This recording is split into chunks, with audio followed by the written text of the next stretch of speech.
नमस्कार दोस्तों, mind grow channel को आपको स्वागत है। आज एक और life change moral story of Buddha में बुद्धा जी की ये मोरल स्टोरी आज आपको जीवन की एक बहुत अनमोल सीख देगी। इसलिए वीडियो को आखिर तक देखें और अनमोल ज्ञान प्राप्त करो। आज की कहानी का नाम है अधूरा ज्ञान। यह सुनने के बाद से जीवन में कभी हार नहीं मानोगे। एक समय की बात है, गौतम बुद्ध के हजारों शिष्य उनके पास अध्ययन करने आते थे। गौतम बुद्ध से जब भी कोई चीज से ज्ञान प्राप्त कर लेता था तो उसे किसी दिशा में लोगों को जागरूक करने तथा शिक्षा देने के लिए भेज दिया करते थे। बुद्ध का एक शिष्य बुद्ध के आश्रम में लगभग 6 सालों से था। वह शिष्य महात्मा बुद्ध के पास आया और बुद्ध से कहा, मुझे यहाँ आए लगभग 6 साल हो गए। मेरे बाद कितने शिष्य यहाँ पर आए, उनमें से सभी शिष्य को आपने ज्ञान देने के लिए किसी न किसी दिशा में भेज दिया, लेकिन मुझे अभी तक नहीं भेजा। आखिर ऐसा क्यों? क्या मुझे आपका ज्ञान प्राप्त नहीं हुआ है? बुद्ध मुस्कुराए और बोले, यह तो तुम्हें खुद ही समझना पड़ेगा कि मेरा ज्ञान तुम्हें प्राप्त हुआ है या नहीं। शिष्य बोला, हे बुद्ध, आपने इन 6 सालों में जो मुझे उपदेश दिया है वह मुझे सब याद है। आपकी बताई हुई एक एक बात मुझे सब याद है। आप कुछ भी मुझसे पूछ सकते हैं, मैं हर उत्तर देने के लिए तैयार हूँ। आप मुझे एक मौका तो दे ताकि मैं किसी भी दिशा में जाकर लोगों को अपने ज्ञान के बारे में बता सकूं। इस पर बुद्ध ने बोला कि ज्ञान की बात को याद रखने से कोई फायदा नहीं जब तक तुम उस आदत को खुद नहीं अपनाओ। शिष्य ने कहा, जो भी हो, कृपया मुझे एक मौका जरूर दें। आप मुझ पर भरोसा रखें, मैं सभी को अपने ज्ञान से प्रभावित कर सकता हूँ।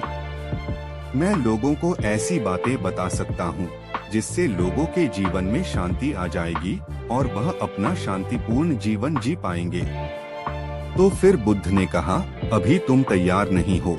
जब तुम उसके लिए तैयार हो जाओगे तो फिर मैं तुम्हें खुद ही किसी दिशा में जाने के लिए बोल दूंगा। शिष्य ने कहा, क्या आपने मुझे इन 6 वर्षों में इतना भी ज्ञान नहीं दिया कि मैं किसी को प्रभावित ना कर पाऊं? बुद्ध ने कहा, ठीक है, तुम पूर्व दिशा में चले जाओ, वहाँ एक गांव मिलेगा, वहाँ से भिक्षा मांग कर लाना और अपने ज्ञान से लोगों की मदद करना। कल सुबह तुम वहाँ अकेले जाना और शाम में आकर मुझे बताना कि तुमने लोगों की सहायता कैसे की। शिष्य यह बात सुनकर बहुत खुश हुआ और आशीर्वाद लेकर चला गया। वो रात भर ज्ञान समेटता रहा और मन ही मन सोच रहा था कि मैं वहाँ ज्ञान का ऐसा छाप छोड़ूंगा कि वहाँ के लोगों के साथ बुद्ध भी मुझसे प्रभावित हो जाएंगे। सुबह उठकर वह महात्मा बुद्ध को प्रणाम करने गया। उन्हें प्रणाम कर वह पूर्व दिशा की तरफ निकल गया। शाम को जब वह वापस आया तो बुद्ध ने देखा कि शिष्य के माथे पर चोट लगी है और खून बह रहा है। बुद्ध ने उसे पट्टी की और पूछा, तुम्हें चोट कैसे लगी?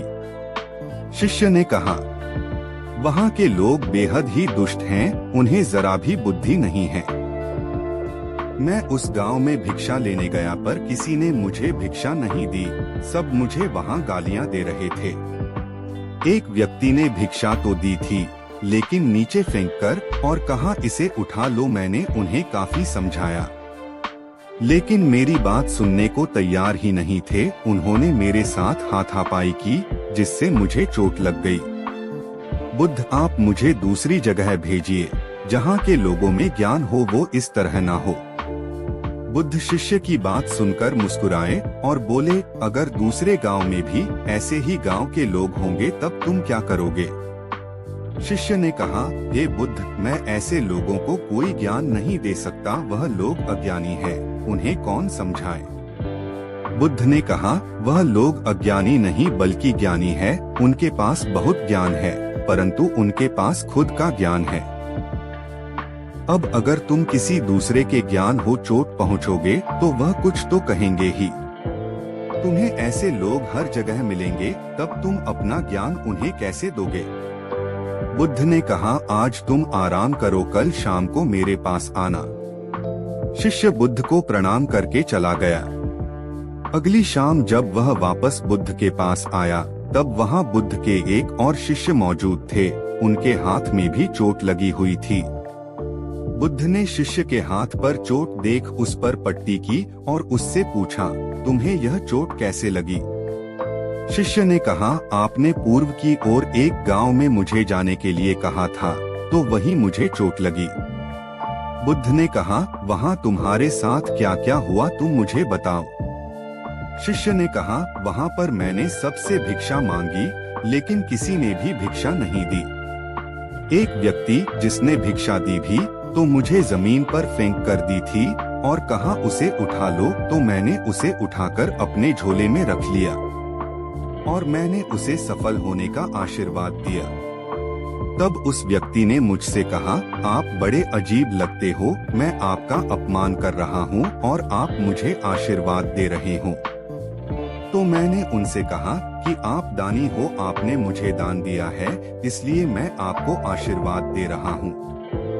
फिर मैं वहाँ से आगे गया तो कुछ लोगों ने मुझे वहाँ से वापस जाने के लिए कहा। उन्होंने मुझे कुछ अपशब्द है और मुझ पर पत्थर भी फेंके, जिससे मुझे चोट लग गई। और जब मैं वापस आ रहा था, तब रास्ते में मैंने एक माँ को रोते हुए देखा। वह अपने बीमार बच्चे को लेकर चिंतित थी। मैं तुरंत जंगल से जाकर उसके लिए जड़ी बूटी लाया, लेकिन वहाँ के कुछ लोग जड़ी बूटी देने नहीं दे रहे थे। फिर मैंने उनसे विनती की वह मुझे उस बच्चे का इलाज करने दे। उसके बाद वह जैसा कहेंगे मैं ठीक वैसा ही करूँगा। फिर जिस व्यक्ति ने मुझे भिक्षा दी थी, उसने गांव वालों को समझाया। तब उन्होंने मुझे उस बच्चे को जड़ी बूटी लगाने दी। उसके कुछ देर बाद वह बच्चा ठीक हो गया। फिर गांव के जिन लोगों ने मुझसे अभद्र व्यवहार किए थे, उन्होंने मुझसे माफी मांगी और धन्यवाद कहा। फिर मैं वहां से वापस आ गया। हे बुद्ध, मेरी आपसे एक विनती है, उस गांव के लोग बहुत भोले भाले हैं। क्या मैं रोज उसी गांव में जाकर भिक्षा मांग सकता हूँ? यह सभी बातें पहला शिष्य खड़ा होकर बड़े ध्यान से सुन रहा था। उसने यह सुनते ही बुद्ध के चरणों में गिरकर कहा, हे बुद्ध, मैं समझ गया हूँ कि अभी मैं उस लायक नहीं हुआ हूँ कि मैं दूसरों को ज्ञान दे सकूं। बुद्ध ने कहा, हमें बाहर वैसे ही लोग दिखाई देते हैं जैसे हम अंदर से होते हैं। जब तक स्वयं को नहीं बदल सकते, तब तक किसी को नहीं बदल सकते हैं। खुद में बदलाव लाना ही जरूरी है। अपने आप में बदलाव लाकर ही इस दुनिया को आप जीत सकते हो। तो दोस्तों, ये life change moral story of Buddha in Hindi आपको कैसी लगी? उम्मीद करता हूँ इस कहानी से प्राप्त ज्ञान से अब आपके जीवन में सकारात्मक बदलाव जरूर आएगा।